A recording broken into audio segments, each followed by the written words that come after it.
feel that? Cinema. 20 years later, and Revenge of the Sith is still a masterpiece. Yeah, I said it, and we got the whole video to convince you of it too. Yeah, what he said. Just think about what this means for the entire franchise. Just the emotional weight, the visual spectacle. George pulls no punches here. This is Shakespeare in space. And not to mention the performances and the visual effects. What are you doing? Hey man, Star Wars is all about campfires or whatever Sam Witwer said, and you can't have a campfire without I know what you're thinking. I know you're worried. Don't worry, one of the little droids over there, he lended me his arm. I'm gonna give it back. This is what it all comes down to, Seth. Brother versus brother, the shadow befalling the galaxy, the rise of Darth Vader. Can we lock it in?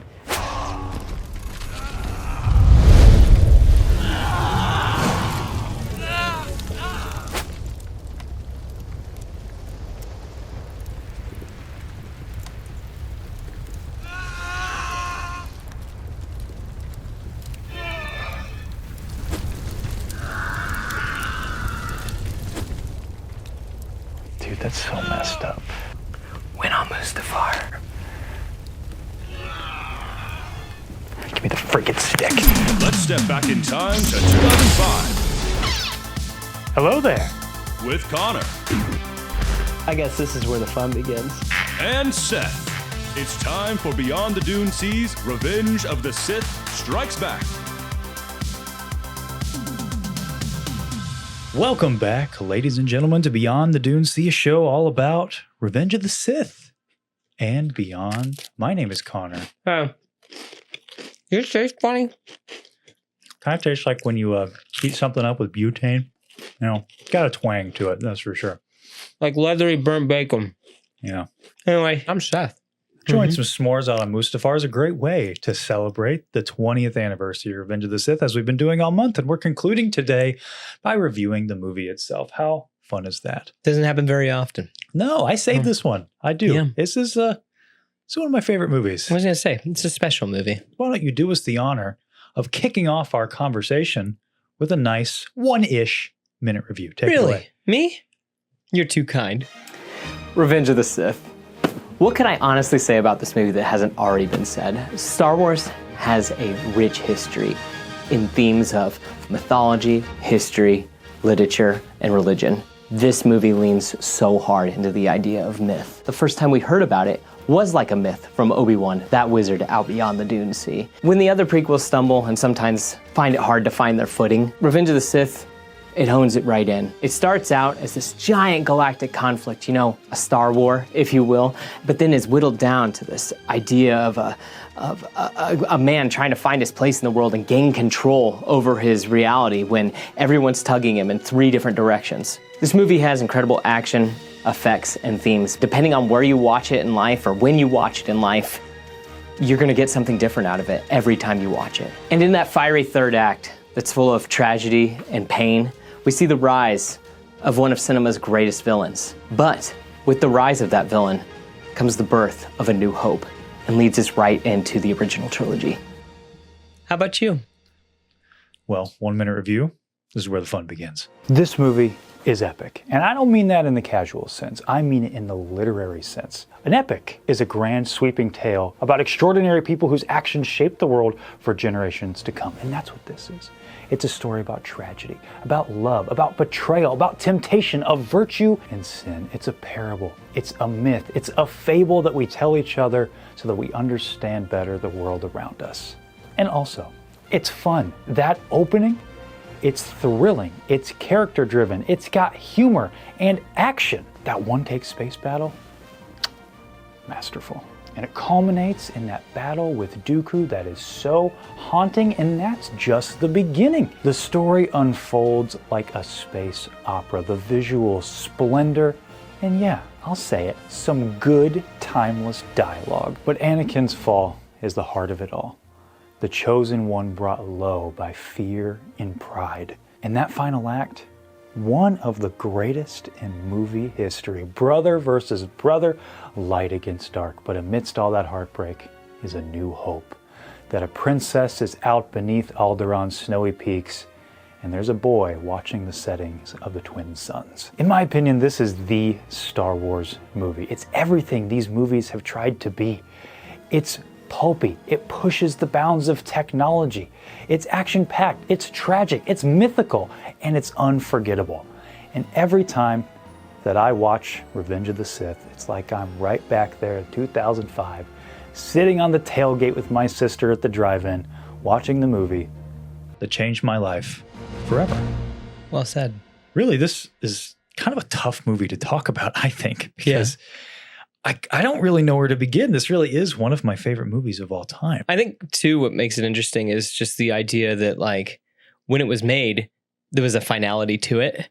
But in the grand scheme of things, we're just getting started. Yeah. But we didn't know that at the time. You know, it really felt like this is it. Yes, you know, this is the last thing. Yes. And it's funny because that's what kicked off my love for Star Wars, but it seems like it maybe was almost a capstone for yours at the time. So it's kind of an interesting juxtaposition between how we both enjoy this film. But I mean, there's a reason why we have not talked about the OG6 on this show. It's true. It's like, what do you say? You know, what do you say? Yeah. Because it like,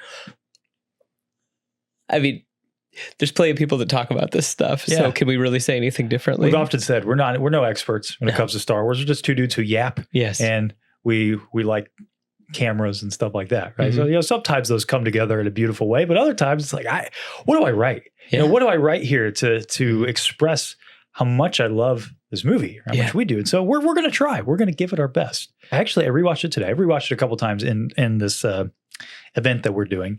I don't rewatch it often, though. Do you revisit this movie a lot? I revisit parts. I mean, if I just need a little, you know, quick hit or whatever of something, you know, if I need to see a cool lightsaber fight or something like that, then yes, I will do that. Gotcha. I'll go right to it. I save it personally. Like the movies I love the most, I don't know if this is weird or not, but I don't watch them often because I like to keep them special occasions. And so I don't watch the OG6 maybe once every year, every 2 years, really, is when I revisit these. And it's always special to get to revisit Revenge of the Sith. And watching it today, the last time I watched it was this morning. And I'm not going to lie, I got a little emotional watching it, you know, at the end, just because it stirs that. I don't know. It's just there's something about this movie in particular that just the time in my life, how it's formed parts of my personality, you know, and not to mention just the art that's on display. I don't know. Is it hyperbolic to say we've not really gotten a movie like this since? It's the story of Star Wars, but it's like an inverse. That like we're not watching a hero rise. We're watching a hero fall. When was the last time a movie where Joker, maybe? I think another thing, this movie takes itself very seriously. It does. And I think that's important. Again, when's the last time we've had a big blockbuster that knows when to take itself super seriously? Not super tongue-in-cheek or anything. Yeah. I think even I'm trying to think of some of the bigger blockbusters. Dune, maybe. Is one. Maybe a Nolan movie, but those don't really crack the pop culture quite like something like a Star Wars or a Marvel or a DC. Yeah. I don't know. I feel like it was a generational sort of movie. Oh, definitely. I mean, again, there was a finality to it. It was like, this is the last Star Wars movie. And by the way, this is going to get everybody into the theater because you want to see, you want to see the guy. Yeah. You want to see him on screen. Yeah. Yeah. He doesn't come out to play very often. I mean, we've gotten a little spoiled with Disney. Let's be honest. You get more Vader. Yes. Okay. You get to see how it happened. Yeah. It's very tantalizing. Yeah. That's like, that gets grandpa who won't watch the prequels, but oh my gosh, he saw the OT in the theater. Well, I want to see how Darth Vader got made. Yeah. In an odd way, it was the prequels Baby Yoda moment. Yeah. Like Baby Yoda gets butts and seats. So does Darth Vader, though. Darth Vader would get butts and seats.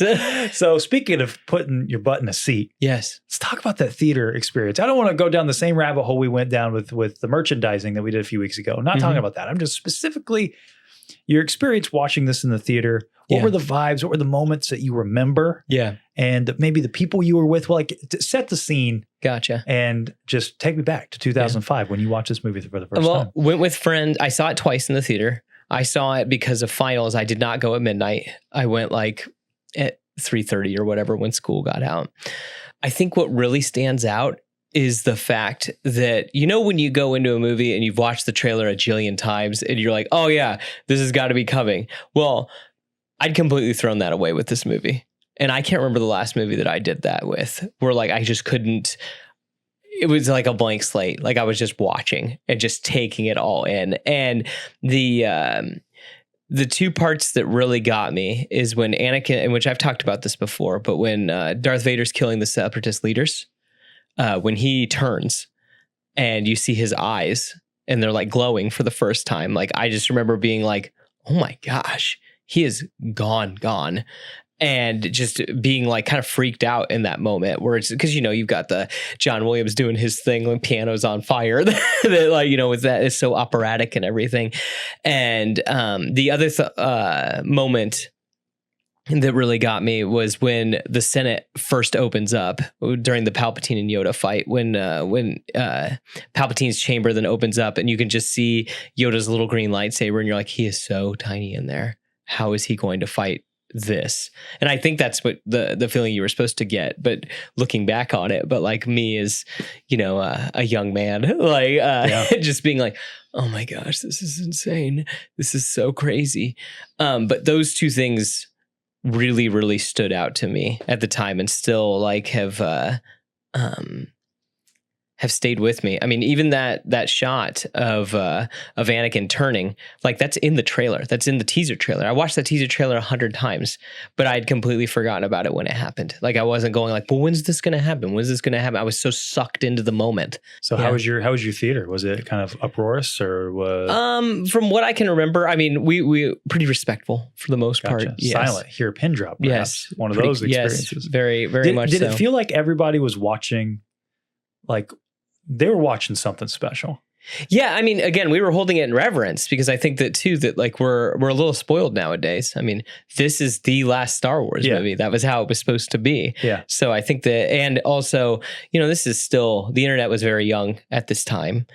And I know that you could, you could find spoilers. Heck, the video game spoiled it for some people and things like that. But I think that people were just, it was business time. Yeah. You sit down, you do this, you watch this. Yeah. Yeah, I guess that's what I was curious about from your experience, because I did not watch this at the theater. Yeah. I've said this before, I watched it at the drive-in for the first time. I just remember the vibe, if that makes sense.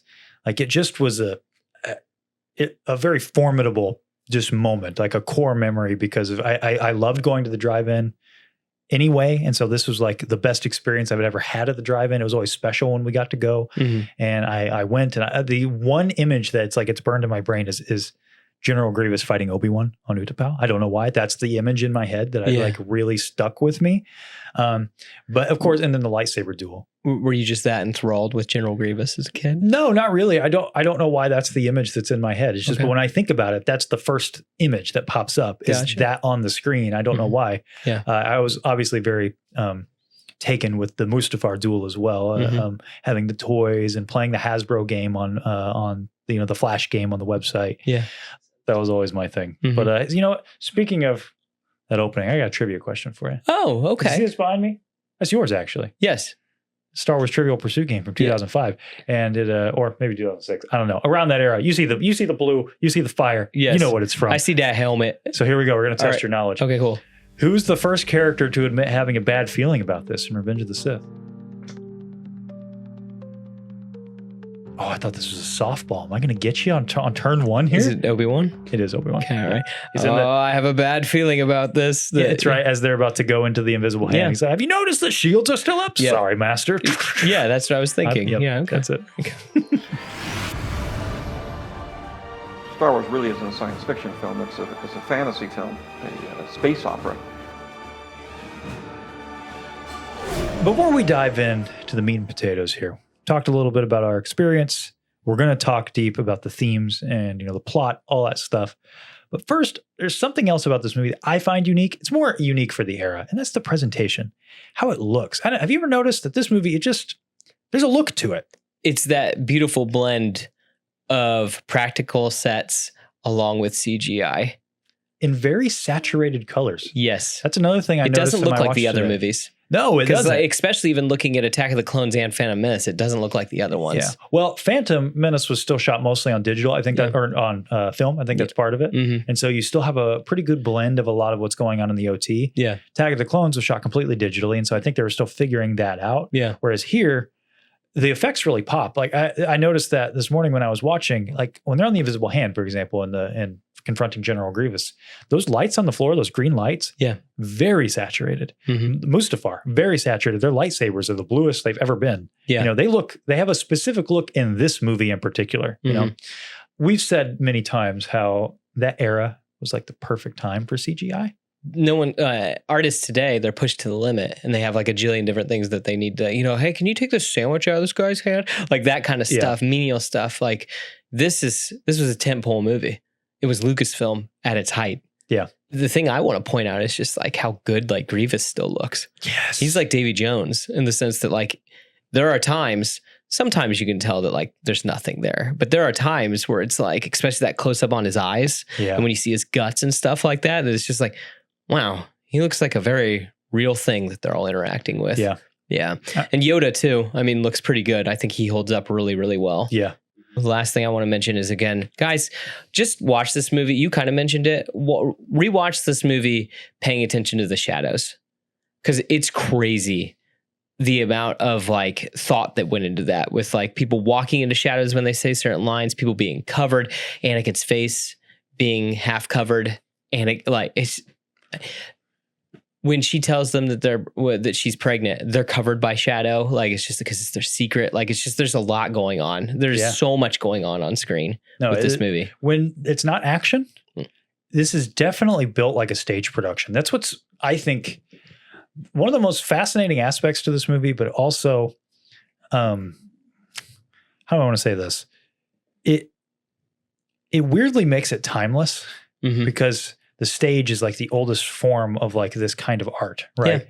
Of acting. And it's interesting how they play with that. Like when you take the middle of this movie and you watch all the scenes, you don't get it. Like, for example, when Anakin is speaking to Yoda and then he goes to talk to Obi-Wan and then he's talking to the Chancellor, we do not see very many transitional shots. Yeah. It's very much like curtain close, curtain open. Yeah.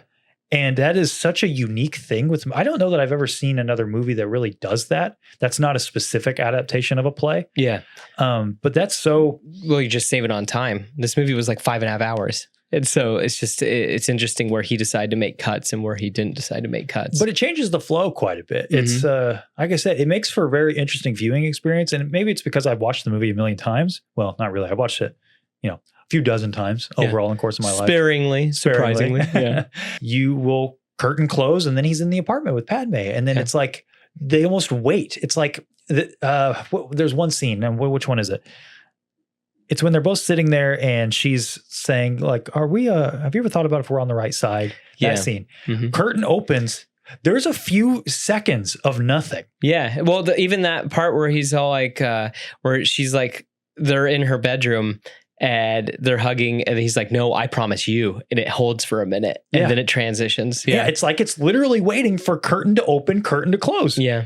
It's so weird. But it's so good at the same time. It's just such a different way to make a movie, because I don't think Attack of the Clones is really like this. And neither is Phantom Menace. Yeah. You're right. He really chose to do that here. And I think to emphasize those sort of timeless themes, you need a timeless presentation. And so choose this. It's interesting too with you saying like stage play, because I imagine filming this movie is a lot like a stage play because they're on just green and blue.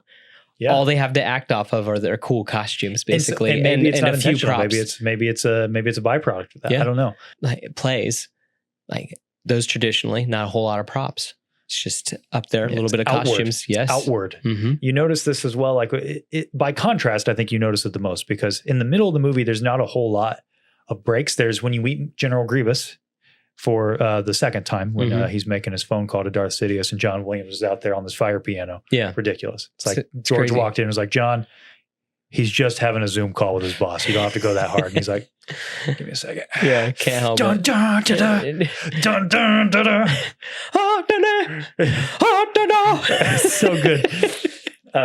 So that one, it moves more like I would call like traditional filmmaking. Yeah. But then again, curtain close, and now we're back into the opera. And we literally, I have to venture a guess this was on purpose, because when we get to the actual opera scene, it's also filmed like that. I wonder too, with Ian and Christopher being part of the cast, They've both done some stage stuff, I believe. Yes. Yeah. So I wonder if that helped too. Yeah, I think Ian owns a theater in England, if I'm not mistaken. Okay. Yeah. Just I need to, maybe it's in that making of book and I need to keep reading. I'd be really curious the thought process here. It's just such a unique way that the story unfolds. Yeah. The last thing I wanted to bring up though too is John Williams. Oh my gosh. Seriously. This is his best work.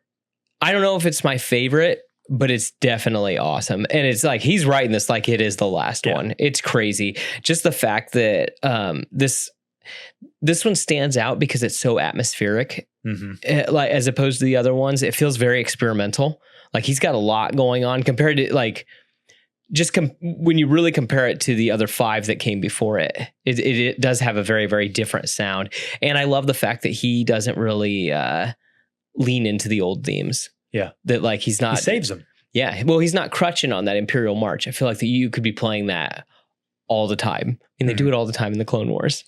But this, he really leaned into his new themes. I mean, I love the fact that you can hear the love theme. And I noticed that today so in the scene where they're staring back and forth, where she's in her apartment and he's in the council chambers, you can hear their love theme gently playing. And it's just like, I have never noticed that before ever.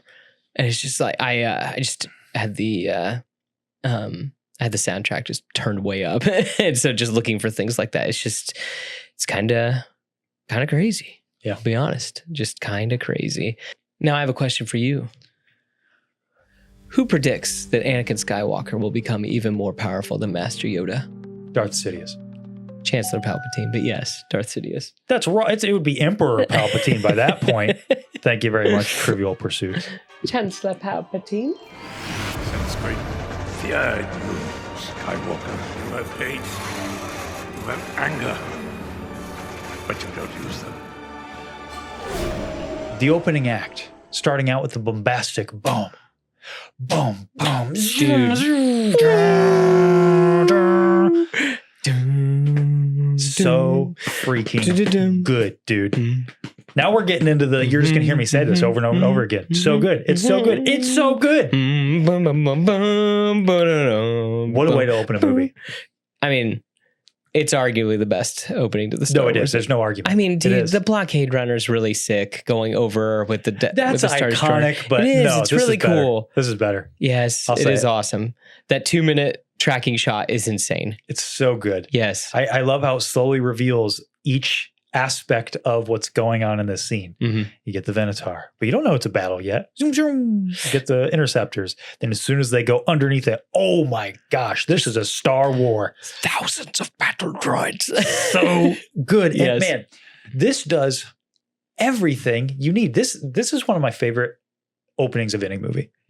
This establishes so much. It establishes Anakin's relationships to the 3 people that matter most to him and it will affect his choices for the rest of the movie. It's true. He goes to rescue the Chancellor, his father figure. He's with Obi-Wan and they're brothers at this point. His brother. Yeah. Yes. And by the end of Act 1, we find out about a lot of his relationship with Padme. Yes. And these 3 characters are going to pull him in all these different directions. And it's all established in this first act. Right away, the contrast to the end of episode 2 is huge. And I love the way George, he's not doing it through exposition. You don't get Anakin being like, Master, it's been 3 years. You see my hair? I've grown so much, bro. Yeah. Give me a chance. No, you see visually, he's got the scar on his face. He's got a couple of cuts right here. Yeah. He's a lot more confident. Yes. I love the smirks and the maturity when he's in this scene. It is crazy how much different he looks. Yeah. Now compared to the last time that we saw him. Yeah. And the fact too that like if you watch their ships, they're completely in sync as they're flying through all this stuff. It's just like, oh man, dude, they've done this before. I think that George had to have just started with Ben's line in A New Hope. Oh yeah. Who's the best starfighter in the galaxy. Yeah. Yeah. I mean, you're seeing that here. He's like shooting his comrade's ship to try to blow up Bud's droids. Yes. He's ramming it. You know, it's like, and in the book, you get a lot more context about how crazy some of these maneuvers are. That only someone like Anakin Skywalker could do it. Yes. It establishes everything you need to know about I don't think George at the time was too concerned about the actual meat and potatoes of the Clone Wars because it didn't matter. It was all just a setup. Yep. The Clone Wars were a giant Jedi trap, as the books like to say. Builds up Anakin to tear down Count Dooku. Yeah. They could switch apprentices. And to destroy the Jedi. It's true. The only thing that matters is the beginning of the Clone Wars, which you see in Attack of the Clones, and the end of the Clone Wars, which you see in this movie. In the old canon, we had the Clone Wars Multimedia Initiative, which sometime we'll have to cover. Yes. In new canon, we have Dave Filoni's Clone Wars, which George also helped work on too. So which is pretty cool. And they both add different things to the story, but if you just experience the prequels as its own thing, I love just the contrast of, oh my gosh, this impulsive, brash Jedi Padawan who he can't stand up to Dooku. He's not making the right choices. You know, Obi-Wan's constantly having to talk down to him. And then here, no, they're brothers in arms. The Clone Wars has shaped them. Yeah. These are different characters by this point. Oh, definitely. I mean, it's interesting too, because it's like, oh man, I never really pictured my Darth Vader as a whiny little kid. And then this movie starts. It's like, who's this man? Yeah. My goodness. This tank of a human being is ready to, you know, take down Sith Lords. Yeah. And honestly, I like the contrast. I think it makes it better. I think it makes him better because of how different he is in Attack of the Clones. It makes him way better in Revenge of the Sith, in my opinion. I agree. More things from this opening when we finally get into the Invisible Hand and we see how well Obi-Wan and Anakin work together on the ground. Yes. They're cutting up battle droids. Just how fluid they are. Like it's like they've been fighting. They've been doing this long. How about when they fight those destroyer droids? It's second nature. Just like, oh, I've been fighting these things for 3 years. Yeah. Just like, oh, okay, well, let's just back up. It's okay. When in episode 1, it's like, oh, this is a huge problem. Yeah. We need to get out of here. They're not even phased, really. Hey, there's destroyer droids. It's okay. It's like poetry. Yes. You know, they rhyme. They do rhyme. They really do rhyme. Well, I mean, you want to talk poetry. When they enter into the invisible hands, like where Palpatine's being kept. Is that Grievous's, like, what's that called? It's called like the general's quarters or something like that. Spire on top of the spire or whatever. Yeah. That I was going to say, oh my gosh, it's like Return of the Jedi. Yeah.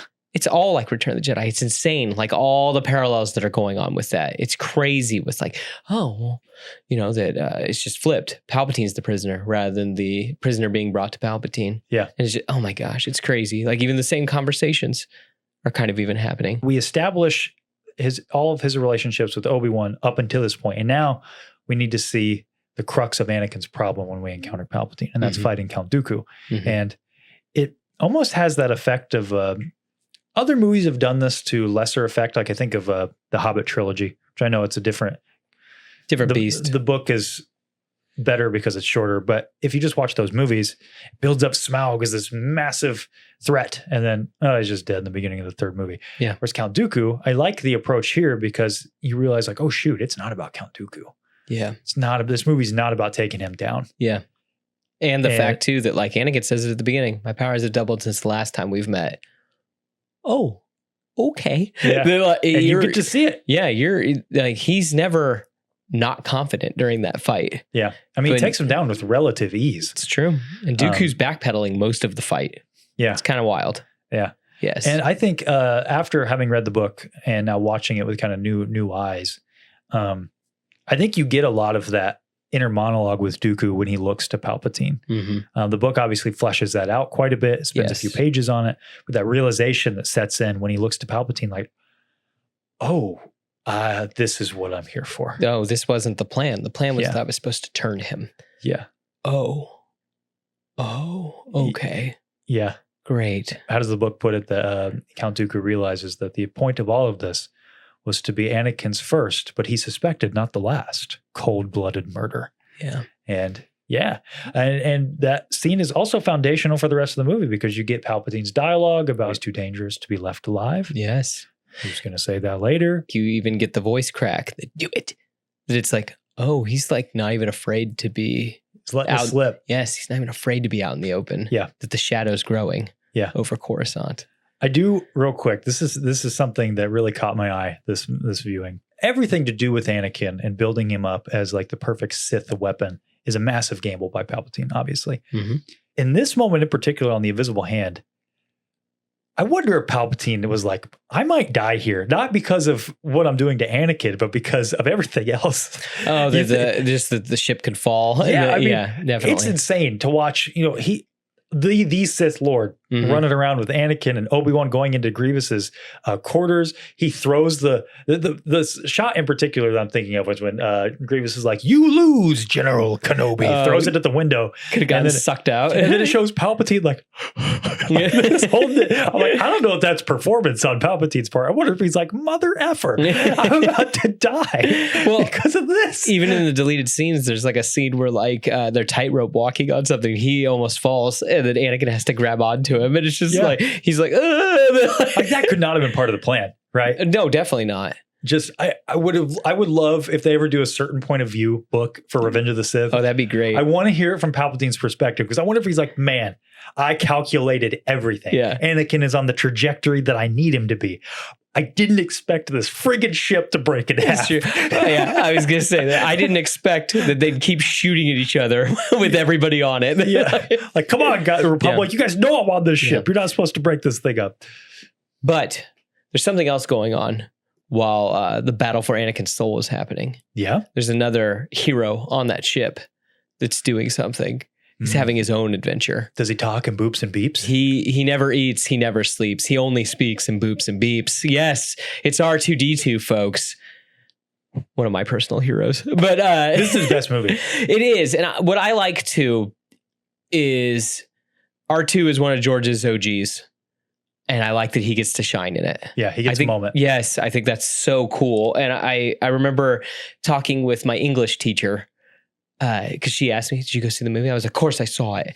And she was just like, we were cracking up at R2 at the beginning. I was just like, I think that's fun, because she's someone who saw the OT when she was young. So that can be the through line to these new movies. Yeah. So I think it's fun that he gets his own little moment during it. Yeah, I like that they get stuff to do in all the movies. Like even, you know what, even in the sequels, I think they get a little bit to do. R2, not so much, but 3PO. I think Tross is his best movie, unironically. Like he's great in that movie. He is. It's more poetry. He gets the last line of this movie, and he gets the first line of A New Hope. So that's kind of fun. Never thought about that. Yeah, that's true. So it's kind of fun. Him setting the B2s on fire. Like that's just insane. Like just absolutely insane, but I'm okay with it. Well, I love that the beginning of this movie gets to have fun, because we're not going to have a lot of fun at the end of this movie. It's true. And really this first 40 minutes or so is like the template for the Clone Wars. Yeah. Like the TV show. Like it just feels like an extension of Dave Filoni's Clone Wars. You could easily see this being like, this could have been the last episode. Yeah. Half an hour Christmas special. Yeah. And it would have been awesome. Yes. I can't believe I didn't mention this, but in this opening, we get with the best ship in all of Star Wars. The ETA Actus II, the Jedi Interceptor, specifically the yellow one. Yeah. That Anakin painted in homage to his pod racer on Tatooine. It's pretty fun. So good. By the way, huge shout out to Tales from Tashi Station. I meant to mention this during our merch video. He got me this while I was at ICCCC. Legend. Go follow him. He's got some fun. Hey, he's got a fun Revenge of the Sith What If on his channel that you might recognize a few voices from. Ooh. But I love the ETA 2 Actus Jedi Interceptor. I would put it's definitely in my top 5 favorite ships. Yeah. Is it in mine? You might find out soon. Ooh. It's coming. But yeah. Hey, you know what? All right. Let's test you. Okay. A little on theme for what we were just talking about. Okay. Who pilots the ship that delivers Obi-Wan Kenobi to Mustafar? This could be a trick question. I assume it's Padme, but it could be 3PO. I don't know who's actually flying the ship. Lock it in. 3PO. It is 3PO. Okay, all right. Because when 3PO gets on, he's like, I think I'm getting the hang of this flying business. I thought so. Yeah, I was like, I thought that because I remember her just being like this, like not paying, like her hands aren't on the wheel. We'll say that. Careful you must be when sensing the future, Anakin. The fear of loss is a path to the dark side. Act 2. After we've saved Palpatine from the clutches of Count Dooku and General Grievous, a shadow has fallen over Coruscant. Yes, and this is where the opera really begins. This is true. And we start with Anakin getting to be the poster boy. Because Obi-Wan's not brave enough for politics after all. No. And I love that moment where Anakin gets to have his little reunion, but you get the big bombshell. Padme's pregnant, brother. It's true. That's when that happened during the Clone Wars, just like everything else. That's okay. Good moment. Like you said, I like how the shadows are. Oh my gosh, it's insane. How just, again, the use of shadows. Yeah. It's crazy. Well, we're shooting into them here. Yes. You know, where Anakin, he's conflicted. You can tell he's got a harsh line. Yes. Padme, not so much. No. She's a happy moment. Yeah. Yeah. Happiest moment of my life. Yes. These scenes are, if I do have critique for the movie, I love, like I said earlier, about the sort of direction of the stage play, if you will. Sometimes I think something gets a little lost in the sauce, though. I put the blame mostly on the fact that we don't get the delegation of the 2000. I wish that we had that. That's what it's called, right? Padme and homies that are going to go up against. Oh, gotcha. Yes, that because they allude to it and everything. Yeah, we the just don't petition get of the 2000. Maybe that's what something it's called. like that. Yes, where the senators decide that they're going to try that. Palpatine has too much power, and that they need to start making it an actual like a democracy again.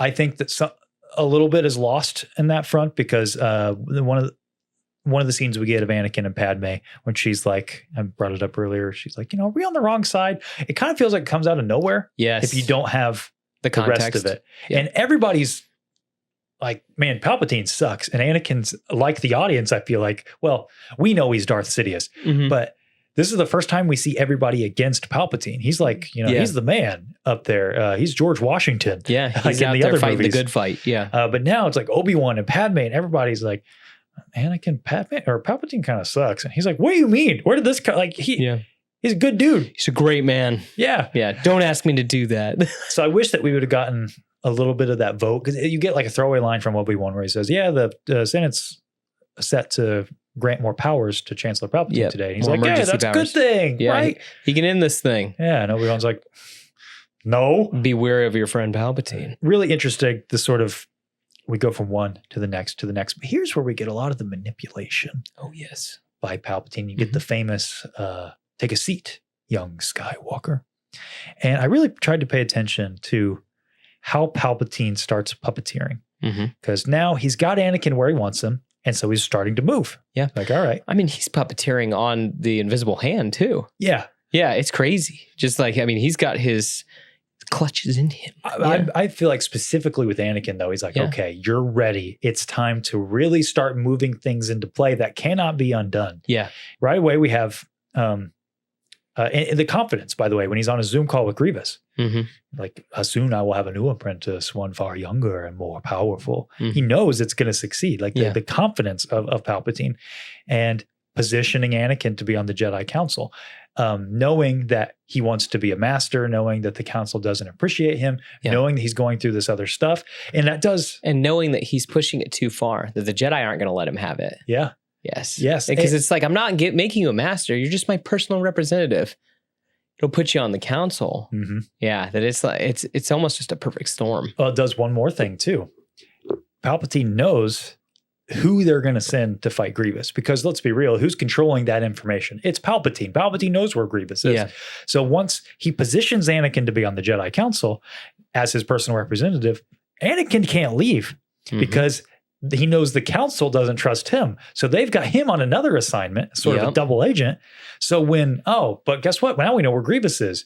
Well, you can't send the duo. You can't send the hero with no fear. No. You got to send one half of the team, and that separates Anakin and Obi-Wan. And Palpatine needs that. Gets rid of the other father figure. Yeah. Or the brother, if you will. The other voice of reason, basically. Because Obi-Wan's there when Anakin finds out, the big truth bomb. Yeah. I don't think Anakin turns to the dark side. It definitely, he's going to have a tougher time. Yeah. Yeah. So Palpatine, it's crazy how that one move, like, Anakin, I'm appointing you to be my personal representative on the Jedi Council. It does so much to destabilize Anakin personally, the Jedi Council, and moves Obi-Wan off-world by himself. And what's interesting, too, is it also puts him in a position where now Padme is going to question everything that's going on, too. And so that's going to even shake his confidence in her as well. Well, you also get another scene, a deleted scene. I wish it would have stayed. It's in the book where Anakin flanks Palpatine when he has his meeting with the petition of the 2000. And that starts to sow distrust of like, well, are the Jedi going to be backing Palpatine with everything he's doing? But then Padme's like, are you not with me? Or are you not on my team? Yeah. So it was a lot of great interplay just with that one move. It's crazy just how much he's able to manipulate and able to move pieces, like not even as a Sith Lord. Yeah. Just by careful words Words of affirmation, because that's another thing Palpatine's doing. Doesn't lie. No, he does not lie. And he gives Anakin his whole life all the affirmation he's ever needed. Yep. Where the Jedi Council does not. No, we talked about it a little bit last week that they're afraid of him. Palpatine's not afraid of him. He accepts him with open arms. Yeah. Yeah. Yeah. Even in Attack of the Clones, you get a lot of this where he's like, they're finally sending you on an assignment, and he's all excited for Anakin. Yep. And now here, once again, he's championing him. Well, it's interesting too that like we learn in the last act that Anakin has told him about the Sand People. Yeah. It's like, he didn't tell a lot of people that. Let's be real. Like Padme only knows because she was there. Yeah, it's that subtle storytelling. You find out a lot with a little about what's going on with his relationship with Palpatine. Kind of a masterclass. Like George is like a masterclass and that sort of thing, where it's like giving a lot of information with not a lot of effort. It's like the Clone Wars drop in A New Hope. Yes. The most famous one. You fought in the Clone Wars? What's that? Yep. Just don't worry about it. Yeah, wait about 20 years, Exactly. 30 years, and we'll give you a hint. We'll give you some lore. So the capstone sort of this manipulation is, of course, do you ever hear the tragedy of Darth Plagueis the Wise? This is arguably the best scene in this movie. The best acted scene. How about that? There's something like, this is George at his best when it comes to writing. Yeah. I think George is a great visionary storyteller, 100%. I think that, as a lot of people argue, sometimes dialogue can falter. He's going for that operatic style. Yeah. He's going for that timeless Shakespearean style. Sometimes it hits, sometimes it doesn't. This is that at its best. Yes. Also the subtlety on what he decided to cut, because there's, that like they dropped the truth bomb, but then they took it out because they wanted to keep it ambiguous. Dropped what truth bomb? That Palpatine helped create him. That was going to be. Oh, that wasn't in this scene though. No, not in this scene, but it's in the following one. That's the whole thing. Yeah. That it's just kind of like, I think this scene is elevated by the fact that truth bomb's not in the canon anymore, basically at all. So just it being just a story. And Ian McDiarmid, man, he sells this whole movie. I was gonna say everyone's just trying to keep up with him. It's insane. Like everything from just the subtle smiles to the hissing like a cat when he's fighting Mace Windu. Like I just think that's like he's on the ball. Yeah, throughout the whole thing. Well, this scene I love.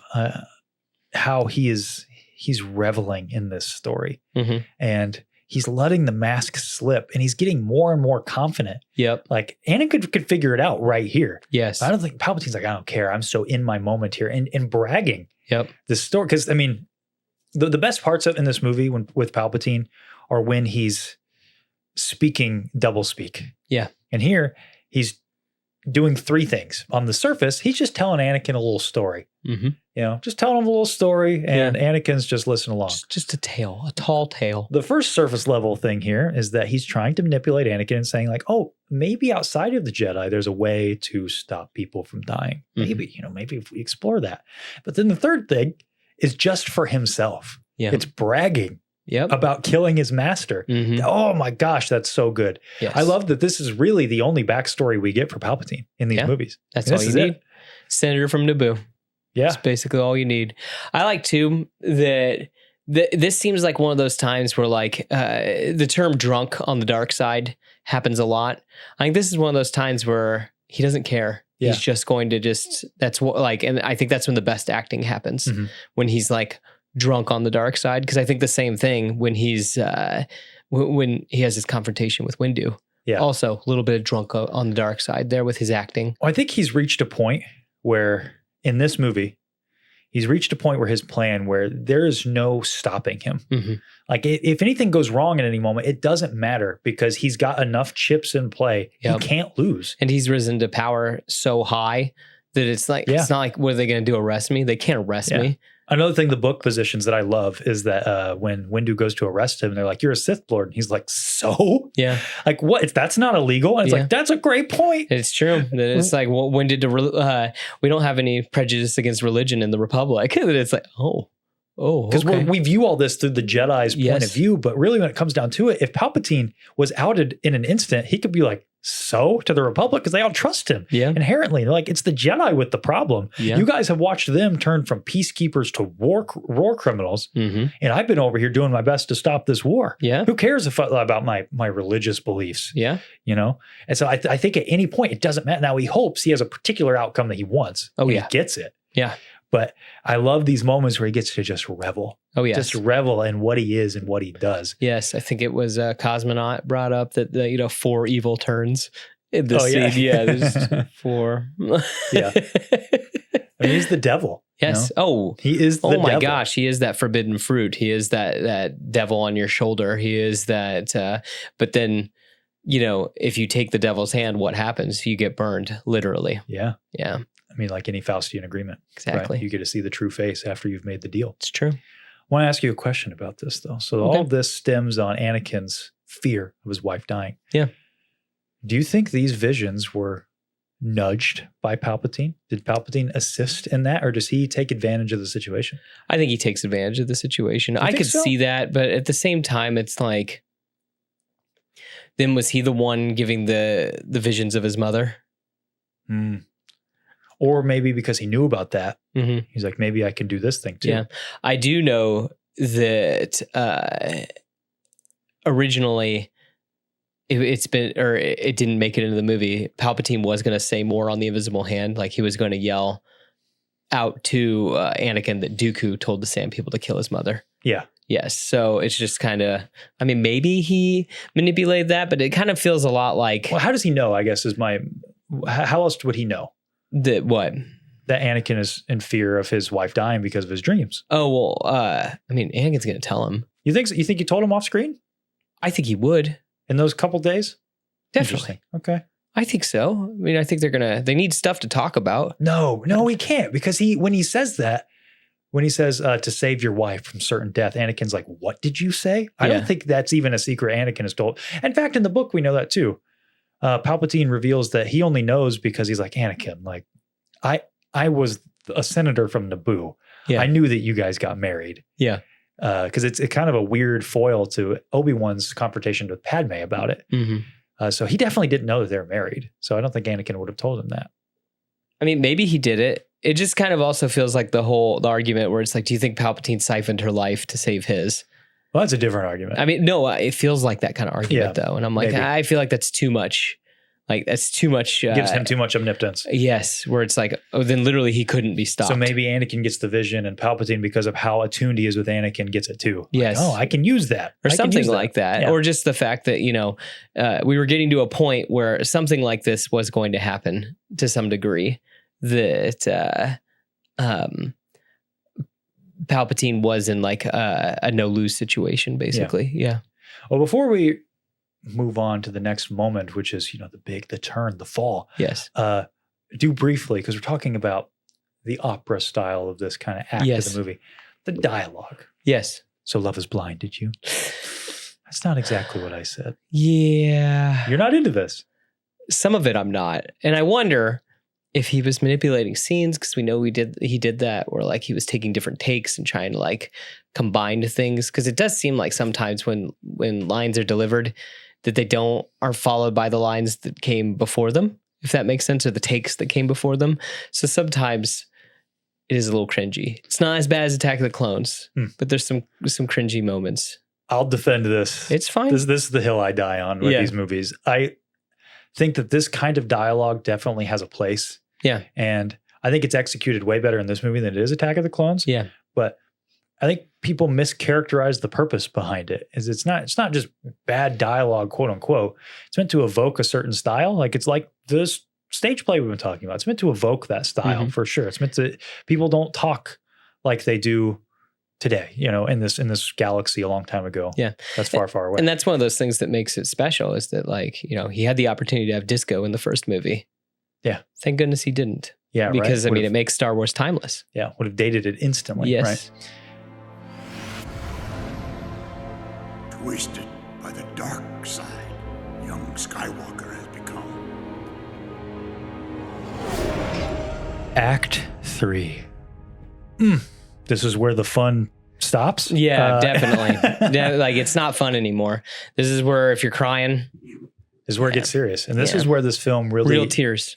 It puts itself in that pantheon of all timers for me, and makes it one of my favorites, makes it not just of Star Wars, but of all time, because of how serious it is, how artful it is, like how intentional everything feels. And it begins with the culmination of the manipulation of Anakin Skywalker, the fall and rise of Darth Vader. Yes. What really the movies are all about. Exactly. First you have to fall to rise again.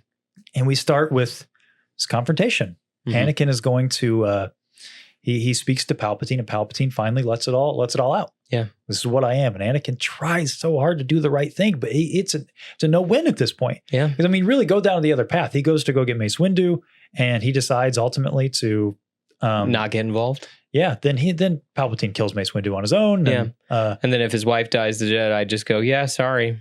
Yeah. Shouldn't have gotten attached to anything. So at this point, Palpatine has won.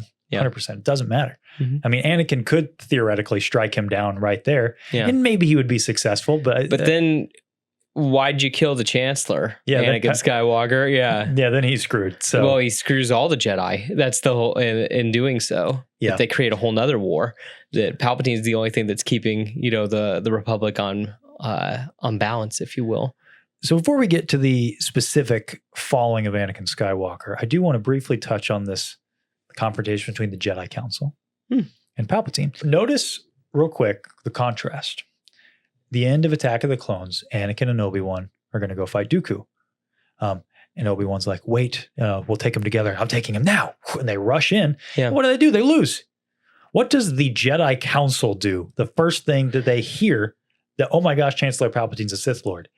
I'm going to get 3 of my homies that we're going to go together.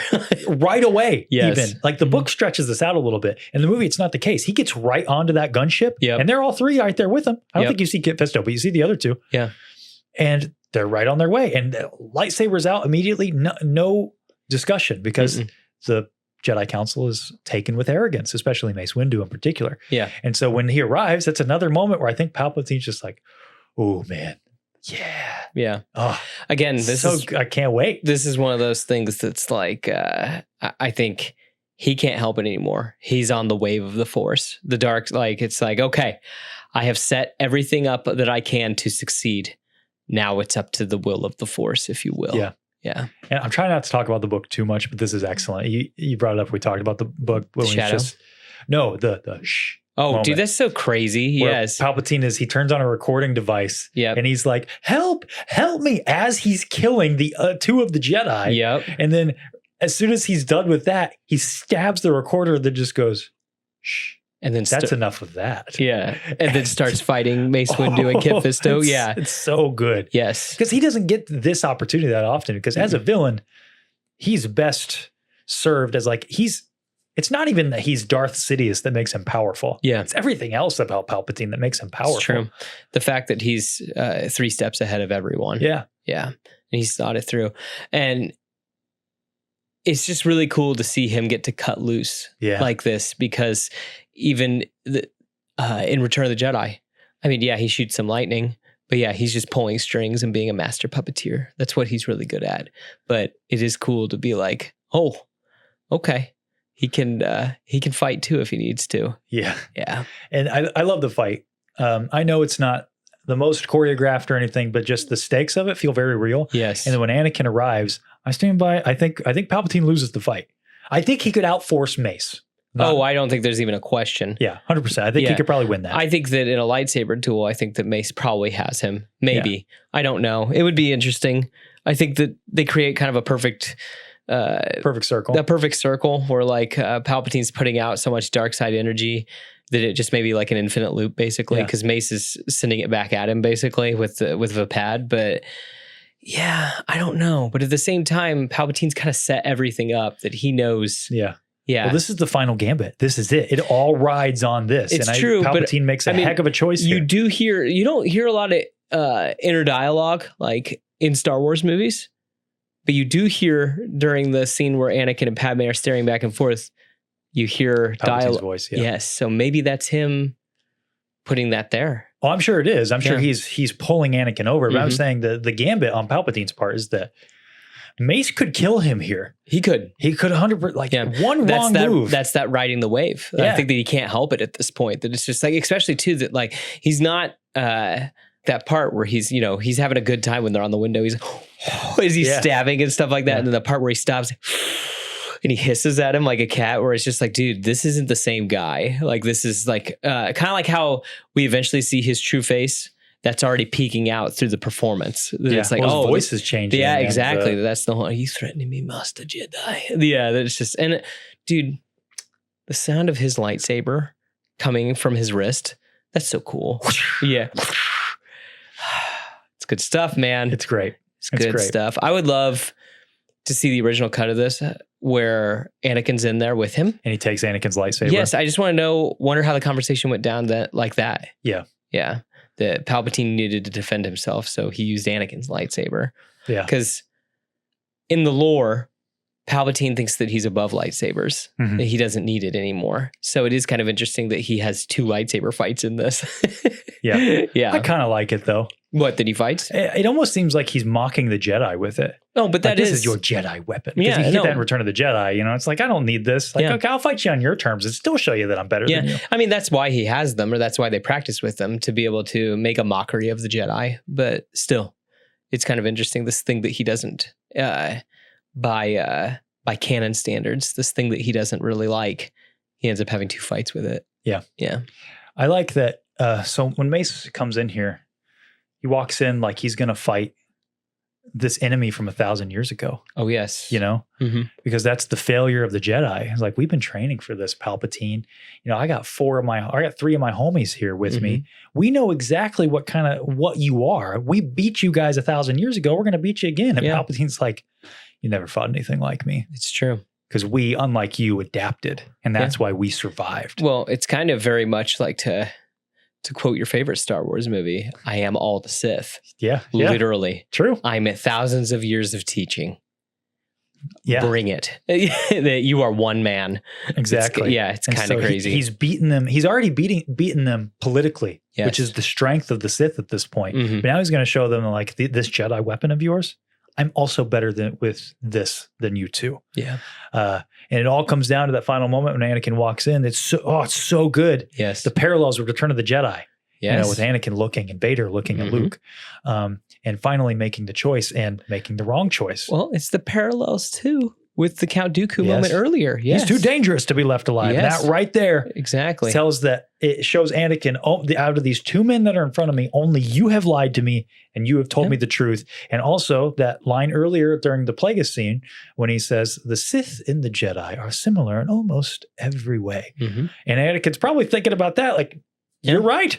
It's true. You are exactly the same. So I might as well choose the guy that hasn't lied to me and is promising me that he'll help me save my wife. This guy's only been mean to me.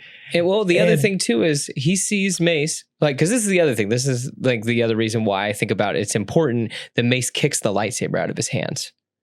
Because what was the last thing, or the last time Anakin saw an unarmed prisoner?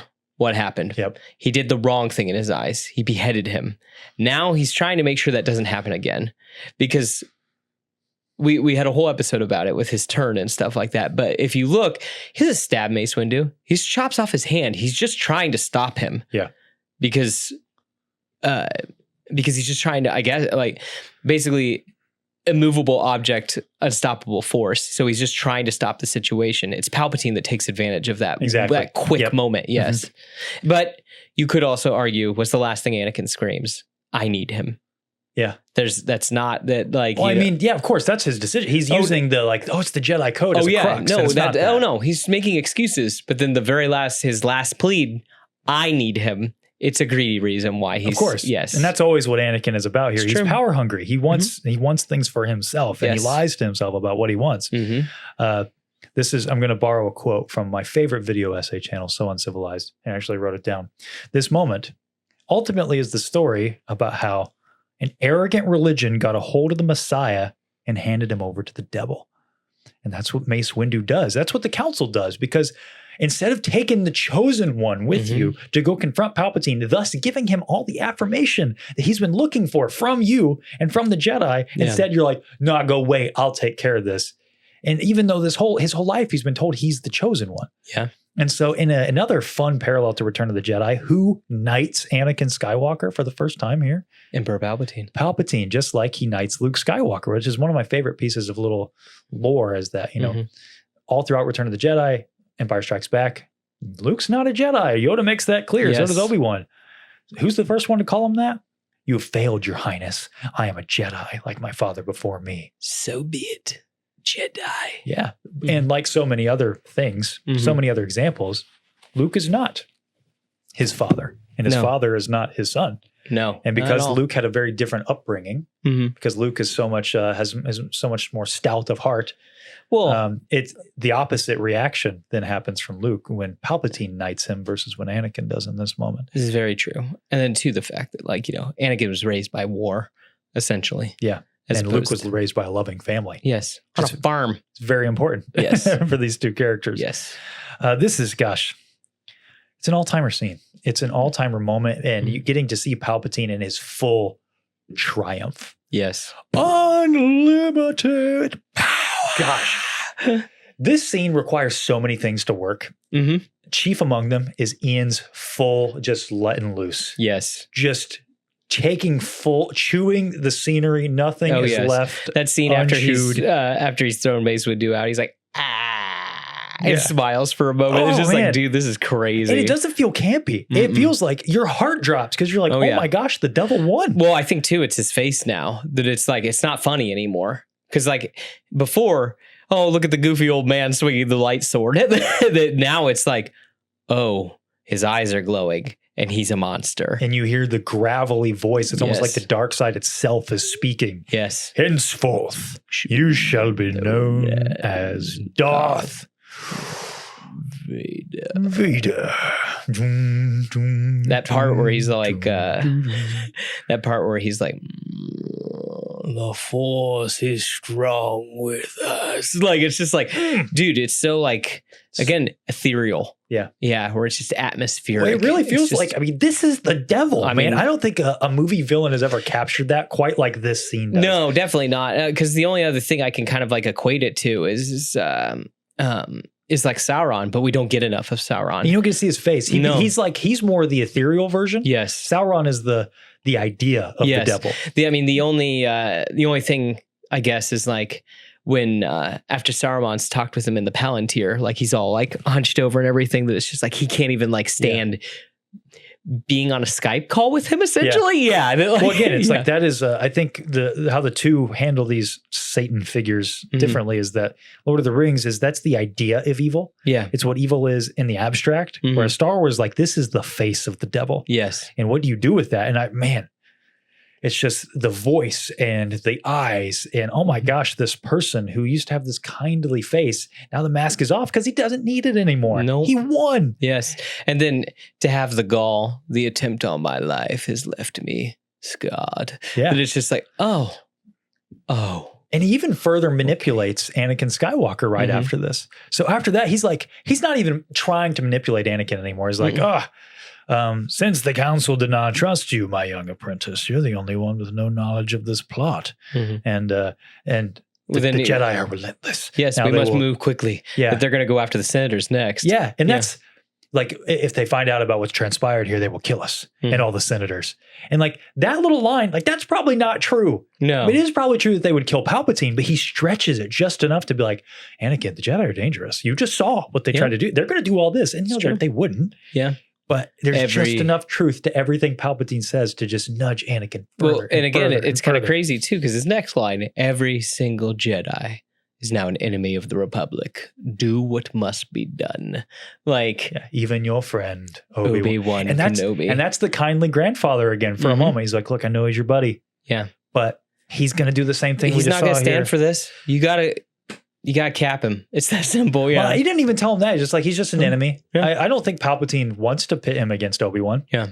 Because, he calls Cody right away. You know, I think he fully expects that to work. Yes. And then you get Order 66. This movie has back to back to back, just like insane, all-timer, never will be topped scenes. Yeah.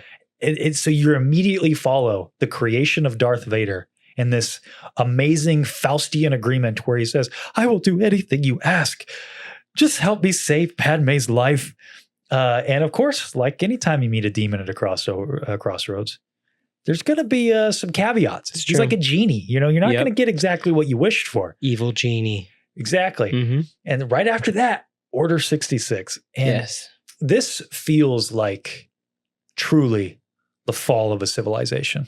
I would say that especially where the only thing that I think hurts it, and which Clone Wars does help with it a little bit, is the fact that it is a lot of people that you've just seen in the background getting shot.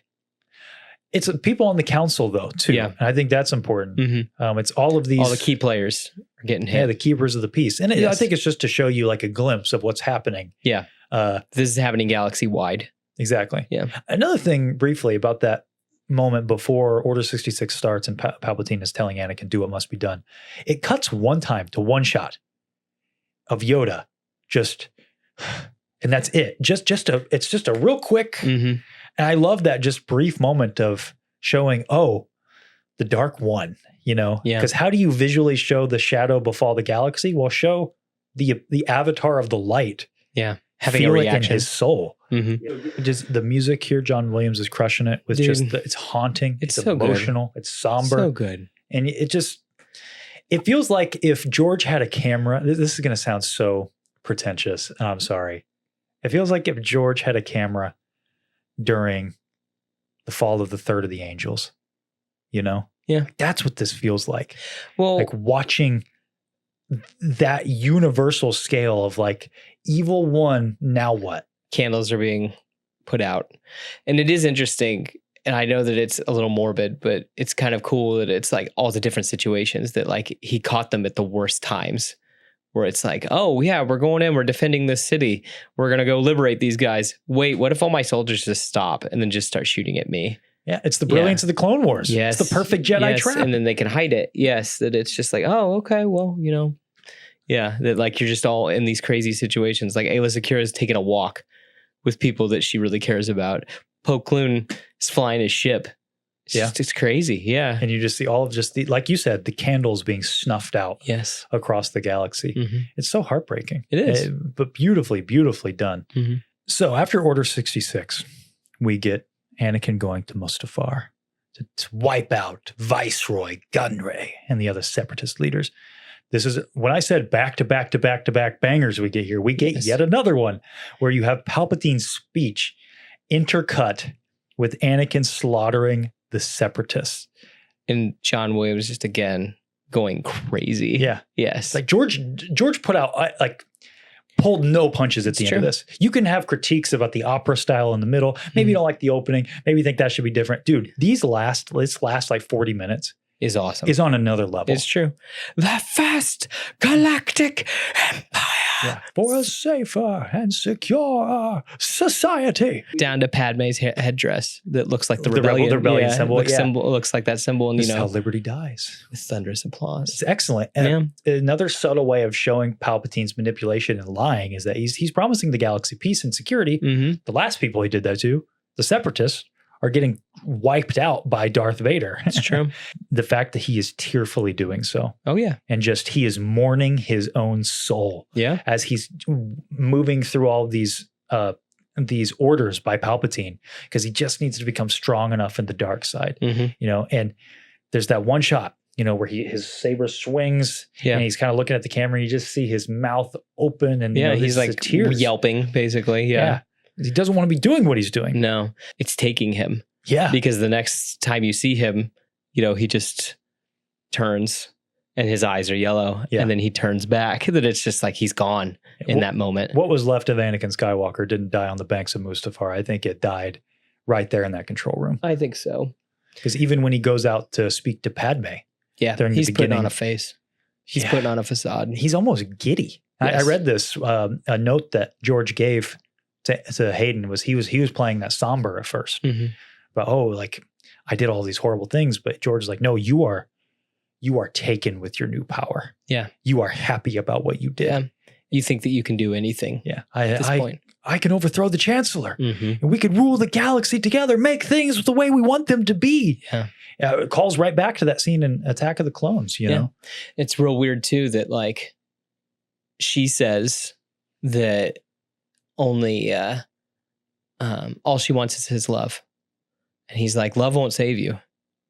But ultimately, what saves him? Yeah. The love of his son. Padme's love. It's like, again, it's poetry. They rhyme. It's full circles. Yeah. Yeah. Well, I think this shows, too, a very important aspect of Anakin Skywalker's character that, unfortunately, I think a lot of people miss, which is he's not some good-hearted person who lost his way.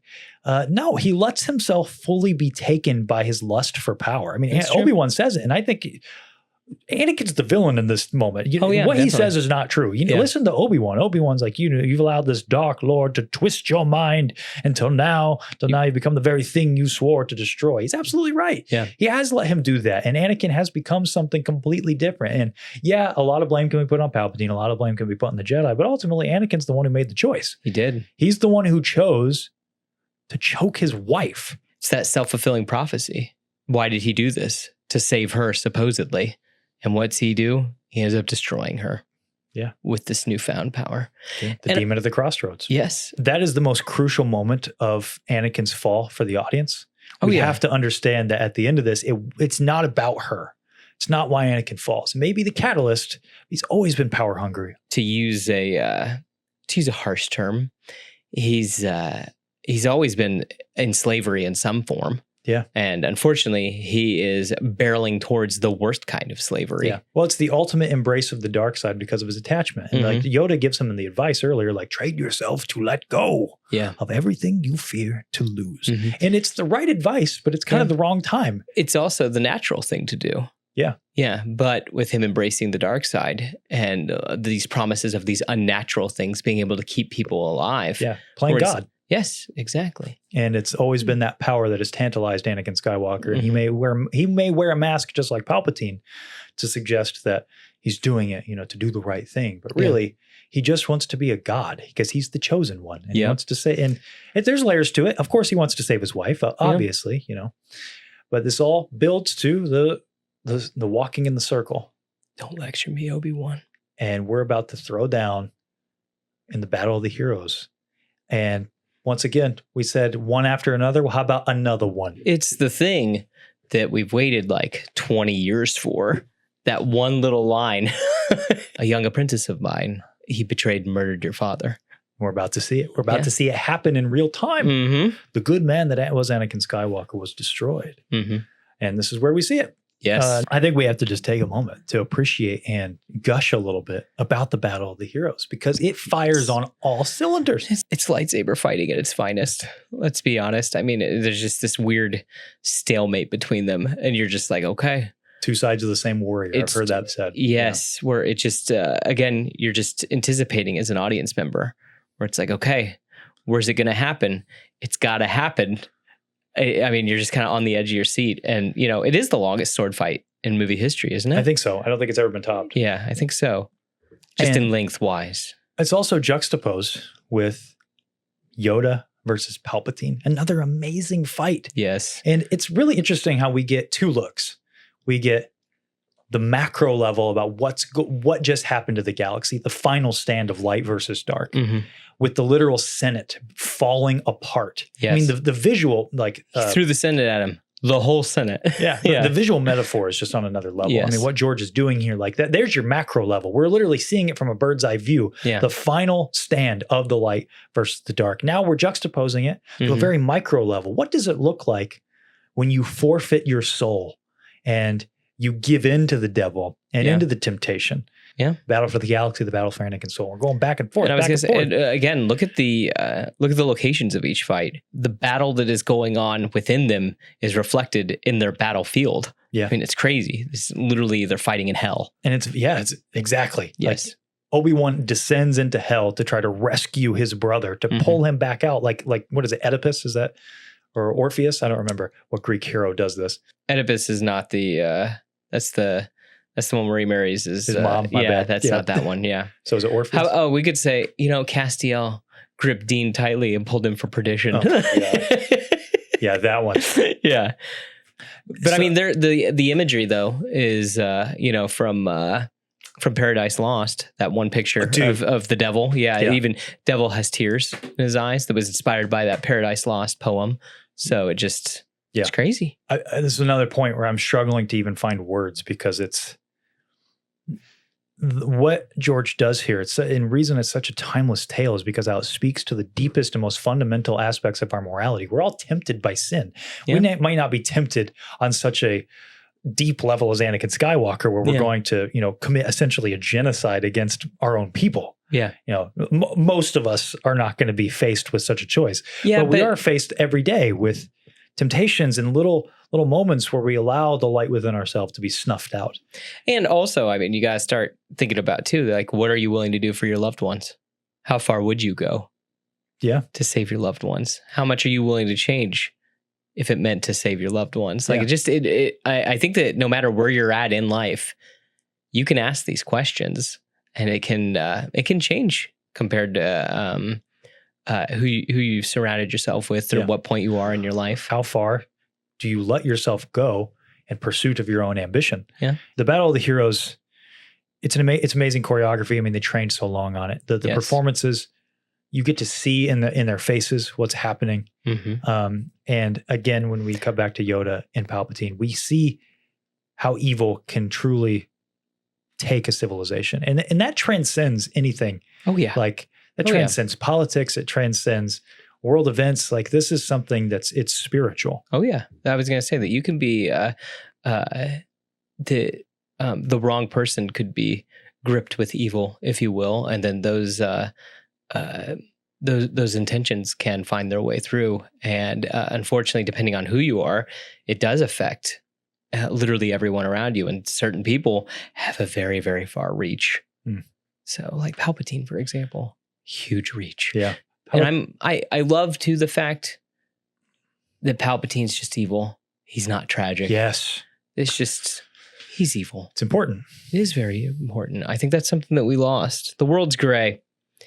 These things are teaching tools. We don't need gray. We need light and dark so we can show that we're the gray.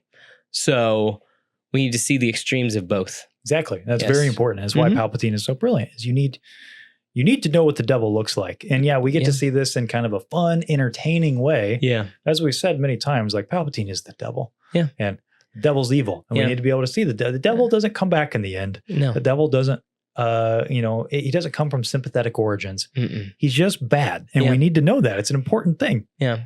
And unfortunately, the devil can influence all of us. And so that's the other lesson that you need to learn from this, where it's just like, that he can speak to your darkest desires. He can tempt you at the temple. Yeah. And if you're not careful, you could give in. It's true. Because you may think that he's going to give you what you want, but really you're going to be encased in armor. In your own personal hell. That's the cautionary tale of Revenge of the Sith, is to not give in. You may want that. You may even want it for the right reasons, but you need to check yourself and look at the face of before you wreck yourself. Before you wreck yourself. Like Anakin does at the end of this fight, which I think we should talk about that a little bit. Because we should. Talk about another raw moment. This is maybe the rawest Star Wars ever gets. It's pretty brutal. I mean, up until then too, that the whole them arguing back and forth with each other. My point of view, the Jedi are evil. You are lost. Just going past those Mustafarians who are, seeing the fight of the century. Right. And then, like Ian makes the moment of the unlimited power moment. Yeah. Ewan makes this moment as powerful as it is. It's true. You were the chosen one. Yeah. You said that you would destroy the Sith, not join them. It is really weird to see him not look mean with yellow eyes. Like when he first gets the yellow eyes, like you can see there's pain on his face and everything like that, where it's like, oh, he's tapping back into it because that's the only thing that's going to keep him going at this point. Yeah. Yeah. And so it's just really interesting. And then what's the first thing out of his mouth? I hate you. Yeah. So I have gone full circle on, I mentioned during our watch party that I wish that they would have kept in the help me master. And I saw it this time on my rewatch. It's when he first falls, you see his mouth move. He says, help me master. Oh, okay. And as George, he's like rolling down. Yeah. And George removed it because he didn't want a redemptive moment for Anakin. And so, the first thing you hear him say is, I hate you. And that's such like a literal dark side. Like that is the dark side. Yep. It's hate. And he finally is fully succumbed. Fear leads to anger. Anger leads to hate. What comes after the hate, Connor? Yeah, exactly. And he's What is about it? to experience the suffering. The suffering, Yeah. yes. Now that I just mentioned it, I'm thinking about it more. I'm really glad that they did not include him having even a semblance of a redemptive moment here. Yeah. And he doubles down. His Yeah. leg and arm cut off. He's rolling toward lava, and he still decides to scream the dark side at Obi-Wan, Yes. and catches on fire and loses the last thing. The thing. He's now ugly, just like Palpatine. You know, I was thinking about this today. How do you feel about this? Do you think that we need, if we're going to get more Darth Vader in future projects, do you think too many projects show that they're still good in him? Because you I get don't it in understand the question. Ahsoka, or you get it in Rebels. She cuts the mask. I don't think you get it. I don't think you get it there. What about in Obi-Wan? I think in Obi-Wan, maybe you get a glimpse. Okay. I was don't just think curious. you get it in Rebels, though. Do you think? Okay, I was just curious. Are if you asking if I think that dilutes the story? That's yeah. I'm just curious. Or do you feel like if we get more, we need to actually see him be gone? Because I think too often we get just hints that there's still good in him. Yeah, because that's the last thing. That's the last thing Padme says. I think that it would depend on the story, because in Rebels, I like that we get it looks as though he hesitates, but he doesn't. He never changes, because Ahsoka can't do that. In Obi-Wan, you could argue either way. You could argue that he doesn't have a glimpse of the good man. I still think that there's layers to that dialogue. Yeah. When he says, like, you didn't kill Anakin Skywalker, I did. I think he's absolving Obi-Wan of his guilt. And I think that's good, because his relationship with Obi-Wan is very important. Yeah. Anything beyond that, it would really depend. It would really depend on the story. But I do think I do think you can have too much of a good thing, though. Yeah, that's what I was curious. Is I feel like that too often everyone's got to remind us of that happy ending that's coming. Yeah. It's like, no, I think we need to realize that how far he did actually fall, and that only Luke could save him. Yeah. No, that is an important aspect. Yes. I would be weary of any, I don't know. That is one thing I'll give Disney, is they've treated Vader pretty well. Yeah. Using him sparingly. Yeah. Well, even when he's on screen, I feel like they, in the games and everything, like, except for some of the comics maybe. Yeah. But anytime we see him on screen, I think he's handled really well. So I don't know. I guess I would have trust if they brought him back again, but I do think there could be too much of a good thing for sure. Okay. We close this story. Palpatine, again, stealing this from So Uncivilized. I apologize. It's such a good video. I'll try to link it in the description. Coming in like the angel of death. See the shadow over top Anakin. And this scene strikes me every time. It did when I was a kid. It still does today. There he is. He's still alive. And he kneels next to him, and it's like he cares about Anakin. On some weird, it's not just that he cares about the weapon he made. Like you might care about your favorite gun. Yeah. It's not that. I feel like on some weird, twisted way. Well, they're in it together now at this point. But he won. Palpatine. Yeah. Like I'm saying that. But he doesn't have any other friends. That's what I'm getting at. The usefulness of Darth Vader doesn't matter at this point. Yeah. Like as far as Palpatine's grand plan. Yeah. And so, yes, he does make use of him, very much so, in the coming years. But he could have just let him go, I think. He could have. And still been just fine. Yeah. So it's just how personally Palpatine takes to him, kneeling next to him, touching him on the head. I think he loves him in some weird way. I think that he does love him as a son. Yeah. I think that maybe slips away. This is a critique I have of sort of Disney era with their relationship. I think that's lost, because I feel like it's gone by Return of the Jedi, because he cares more about Luke, because I think he sees that as a replacement. I think that's the turning point for their relationship. Yeah. Is Palpatine is like, oh, I can get what I wanted all along. Yeah. But without, the limitations. Yeah. Well, I mean, eventually we got to deal with your kid, and I can't have my kid turning you, or I can't have your kid turning you. So we got to deal with this now. Really? You think, I don't know that Palpatine's ever worried about that. Well, you don't think that he knows about, join me, we can rule the galaxy as father and son? That's what I'm saying. It's not like turning him back to the light, like turning him as in that, like you've become a rival. Oh, well, yes. In fact, we know that. Yeah, exactly. He has a vision of it. Yeah, that's what I'm getting at. Okay. I thought you meant he was afraid that Vader would be turned. No, that they would join together. Gotcha. Yeah. Maybe. But anyway, I don't know. I just think that there's that aspect of their relationship that we see here, that there is kind of love maybe is a strong word, but there's something like he does care about him. I just think it's so odd. It's visually a lot like to Obi-Wan checking on Luke when we first see him, because they both have hoods on. He goes down and touches his head. Yeah. So I think that visually it's supposed to kind of harken back parallel to to that. that. Yeah.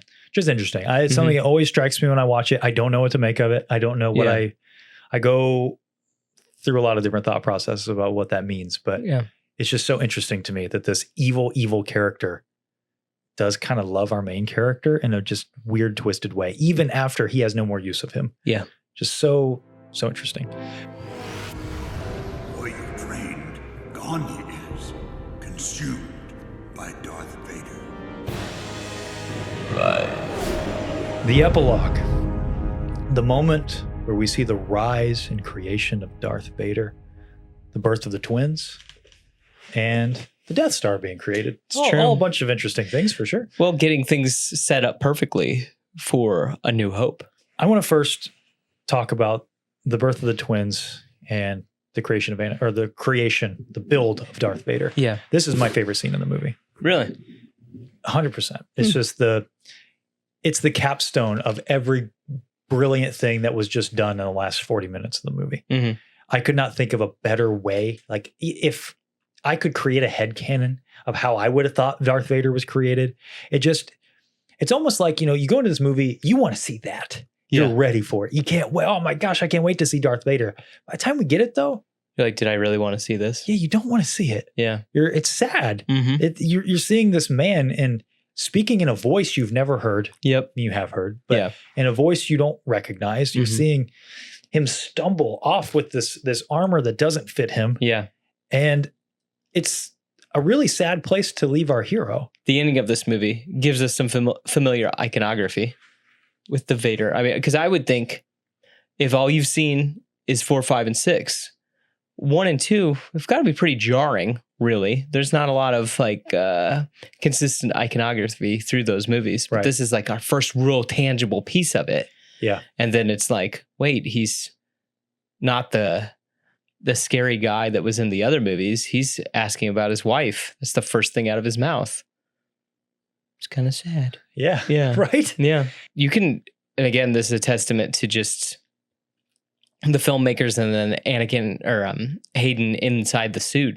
It's like, you can see the pain, like as his head like hits and just how he's like just even how he's delivering the lines. Like you can see that, like, I know that mask isn't emoting, but it looks like it's emoting. Yeah, you can impress quite a bit onto it. Mm-hmm. And it's the best that mask has ever looked, in my It's opinion. true. No, I think he looks the coolest in this like teeny tiny little clip. That is, he looks awesome. Well, you get the cut back and forth. You get to hear some familiar names too, Luke and Leia. True. Yes. And seeing the birth of the twins and the death of Padme. And this is the part I don't know. It's never struck me so much until today for some reason. Yeah. Maybe it's because I have a kid of my own now. Maybe that's it. But just seeing the tears in her face, just like, I know that there's still good in him. Mm-hmm. I know. And then just the falling silent, and leaving those kids, how hard would that be for her? Yeah.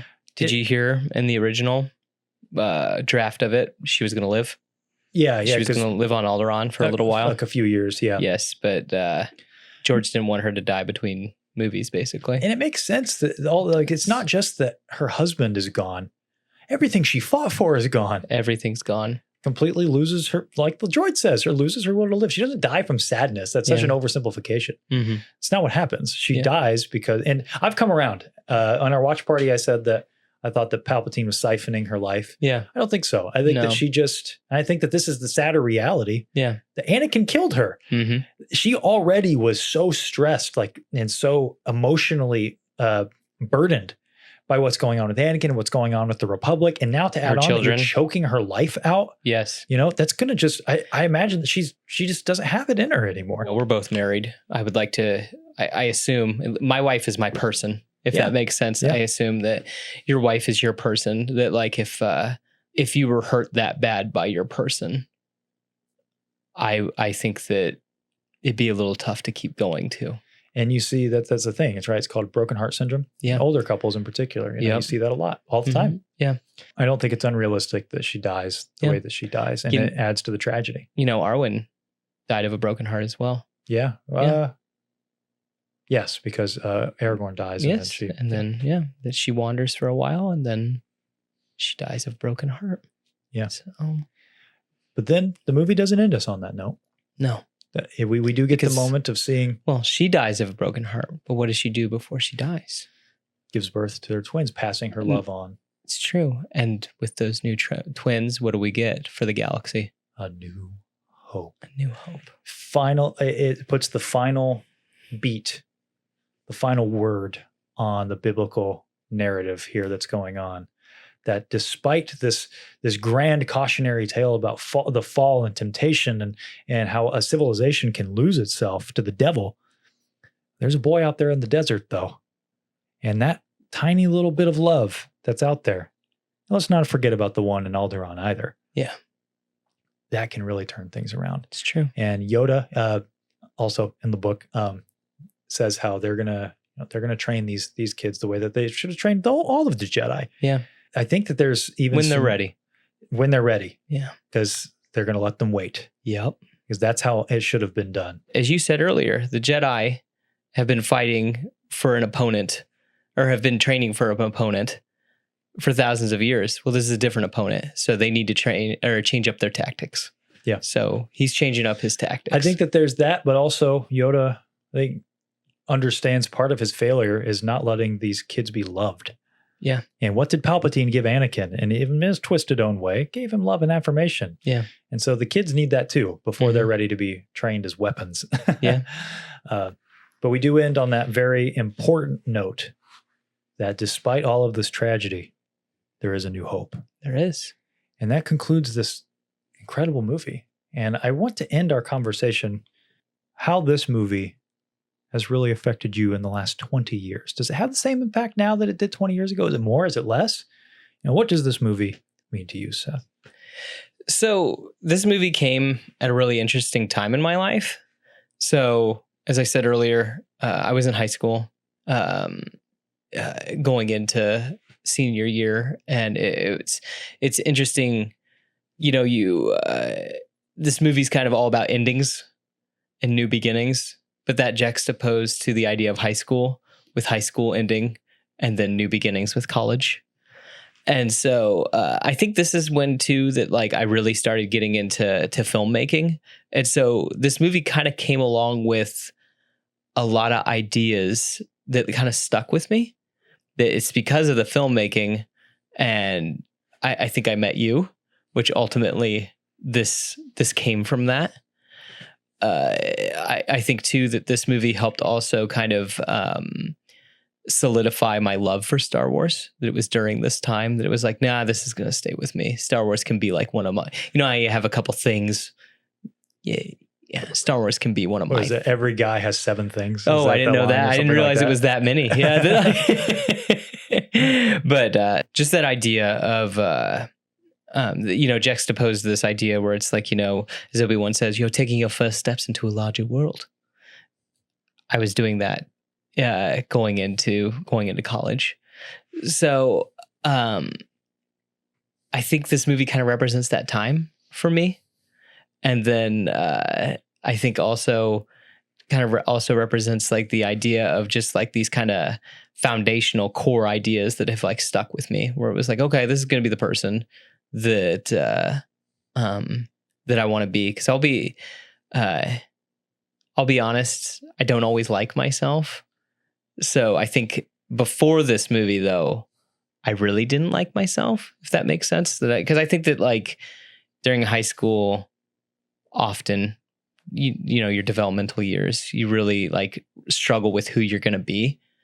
And I think this movie kind of helped set me on the path of who I wanted to be, if that makes sense. There were other factors. I was doing plenty of other stuff. I didn't just go and sit and watch this movie a bunch of times, but I met people because of this movie. I started doing things that have impacted my life because of this movie. So I think I owe this movie that. Of course. Yeah. And again, I've said it before that Star Wars has helped me meet some really neat people. And I can't thank George enough for that, really. And I think too that if I ever got a chance to talk to him, that would probably be one of the first things that I would thank him about. Is just that I I appreciate you making this thing that my friends and I can rally around. Yeah. Yeah. I don't know if does that answer your question? Yeah. Yeah. Yeah. It also helps that it's just a good movie. Yeah, that is true. It is a fun movie, but I mean, at the same time, it's not my favorite Star Wars movie. Yeah, it's your second favorite, right? It's second or third, depends on the day. Yeah. So yeah. Like you, I actually have a very similar story, I think, when it comes to this movie. I've talked about it many times. I'm not going to go through it again, but this was the starting point of my Star Wars fandom, if you will. Mm-hmm. I've watched the movies, but this is really what kicked it off. But I think I found a lot of brotherhood with this movie and how it spoke of dark times and rising above dark times. I had a pretty tumultuous childhood probably at this point when I watched it. Had a lot of stuff going on. And this was something that not only could I escape to, but it's things I could learn. And, when I started to form my faith years later, thinking about like, oh, that's like this guy. That's kind of like this thing in Star Wars. And it's funny, like that's what good fables and parables should do, is it should teach you about morality. And, you're Black and white. As a 10-year-old, light and dark, not gray. Exactly. Yes. And as a 10-year-old, I love watching the Battle of the Heroes, because it's cool and wow, look at the lava and this is great. But, things stick with you even if you don't realize they do. And so later on, of course, I'd look back and be like, oh, wow, this is such a cautionary tale. This is why I don't want to fall to sin, because I'd be like Anakin and I need to be more like an Obi-Wan, and I need to watch out for someone like a Palpatine, and that can come in many forms. And that was very important. But also, like you, forming the actual brotherhood with other people that really love Star Wars, fighting my friends out in the woods with lightsabers, or whether that was, doing watch parties in college, showing friends who had never seen Star Wars before, Star Wars for the first time, friends that I'm still very close to this day, starting this show many years later. And it's like, it all really began with this movie for me. And even this many years later, I look back at it and it's like an old friend, that I get to hang out with from time to time. And it more than any other movie, and I truly mean this, more than any other movie, this movie takes me back. It really does. It puts me back in there are very few things in my life that do that. One of it is Pokemon Fire Red. Okay. Just because that was another just foundational sort of moment. And it's Revenge of the Sith. Like those are two things that it will take me back to that sort of innocence, what I was feeling at the time, what was going on around me at the time in my life. And there was that's the thing I would want to tell George as well, is like, you made this thing that created community with people. And I know that you could have never expected that it would turn into that, but I hope that he knows on some level, that he, beyond just making movies, he created a community for people to hang out and to, Star Wars often can be a jumping off point to talk about other things that are really important, or, to develop relationships that become very important. Yeah. I remember early on in my dating relationship with my now wife, I had not intentionally, I had said I'd said something to the effect of, "You are so beautiful." And she replied how Padme does, and we finished the quote back and forth to one another. And it was like it was like a really sweet, good moment. Like I remember we were coming out of a theater. I don't remember what we were watching. And, I said that, and then she said it back, and like, I didn't know that she had watched those movies, before, and we got to have that whole exchange. I think I even posted about it on Facebook at the time. So that's how proud I was of it, right? But it's all because of this dumb movie, or not dumb movie, this great movie. Yeah. Because even after all that, it's still an awesome movie. It's true. And I wanted to say this, I wrote just a little thing here, if you'll indulge me. Just beginning with Palpatine, and like what makes Palpatine and this movie so brilliant is like that he wins. There isn't an 11th hour triumph. The good does not win here. Palpatine wins completely and viscerally, turning the hero of the galaxy into the face of terror and villainy. It's so good because sometimes in real life, the bad guys win as well. And sometimes we can get complacent and let the devil take over. And sometimes we let ourselves become overrun with sin and temptation. And all of this is true in real life. But the story of Revenge of the Sith is the same as real life. No matter how dark it may seem, or how dark the shadow is that befalls your soul, a new hope will rise from the desert under a new star. And it's beautiful. It's emotionally resonant all these years later because it's real. And even saying all that, I know that some of you out there, it conjured a different thing in your mind, in everybody's mind out there. Maybe you're thinking about politics. Maybe you're thinking about your own faith. Maybe you're thinking about your family. Maybe you're thinking about that one friend, about it. That's what's cool about this and what's great about art is that the theater of your own mind, is producing all these different plays about what the message of this movie is. And any good art, I think, should do that. It should inspire you to think and to ask questions, to introspect. And the great thing is, we all come to different conclusions, and that's what's really cool, is that it's so timeless, because it supersedes all of that. Like a good moral story, a good myth, a good fable should do that. It should speak to everybody on a different way, but still teach you very fundamentals about life and about morality. And I'm not being hyperbolic here. I really think Star Wars as a whole does this, and Revenge of the Sith is a tentpole in that story. Definitely. This is a cautionary tale. Cautionary tale that anybody can learn something from. Exactly. Yes. And after all the tragedy in this movie, it ends, and we end with a new hope. But to really hammer home that point, it ends with the traditional Star Wars theme. Everything's going to be all right. Yeah. And as it resolves, it actually resolves into Leia's theme, which is really cool, because it shows that, we're going to get, the sun will rise on us again. We'll get those friends that take down that evil empire. Before too long, those teenagers are going to rise up. They're going to take down that empire. They are. Yeah. So that's Revenge of the Sith. Yes. It's my favorite, personally my favorite Star Wars movie. I think I would go so far as to say it's the best Star Wars movie. I know not everybody agrees with that, but let us know. What do you guys think of this movie? Does it hit you the same way as you did when you were a kid? Or maybe it doesn't hit you at all. Let us know. I'd love to know your own personal stories of this movie and how Star Wars has affected you. Because, again, we're talking about rots here with our end, where we're getting all sappy and deep and whatnot, but it's really about Star Wars as a whole. Yeah. With all that said, Seth, let's pretend we're on the playground again. Okay. I'm going to school you on a little Star Wars trivia. All right.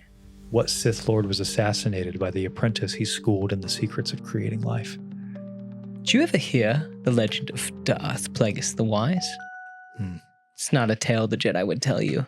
Here, this is awesome. I'm going to tell you all about it, okay? So, there's this. He's a moon. He's a moon. He's a moon, and it's crazy. That's no moon. Then it's That's a Sith Lord. It is a Sith Lord. Isn't that crazy?